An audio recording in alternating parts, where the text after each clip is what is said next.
cities, because in other cities it's a bit wild west. So I would like to know, how did you come up with this? Because not many cities actually work this way.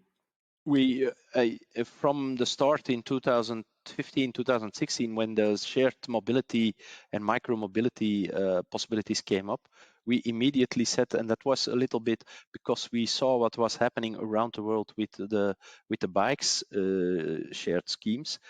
We said, okay, this we have to make sure that it doesn't come to the city, because if we have such things, the complete vision on shared mobility is broken down.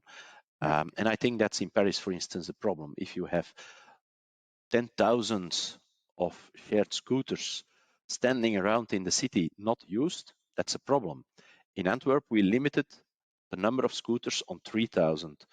And we say your scooter has to have at least 1, 2, 3 trips a day. It depends a little bit.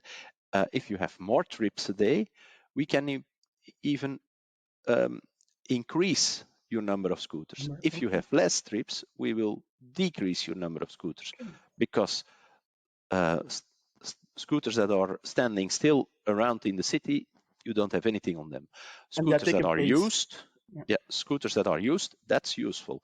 When we look to our Velo system, our shared Velo system in the city, the bikes, the shared bikes, we see there that they are used 5 to 6 times a day.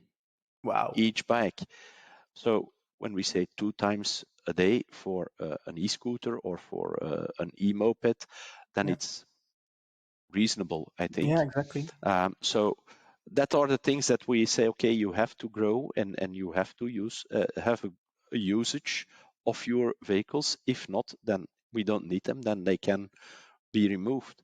And it's based on that we try to have a good view on what is happening. Of course, to control it in the beginning, we said, okay, give us the data every quarter of the year, and then we believe you and we check your data. And now we say, no, you don't give us the data, you give your trip data in detail, and we can check what you are doing. Is your rotation heavy enough? Is the spread around the city okay? Because you can't bring all in the center of the city. You have to be also on the suburbs available. Is there not too much scooters put out in the city? So that sort of things we check. Don't you have too many complaints of laying around scooters on bicycle paths, on pedestrian zones, because then there are problems, and we will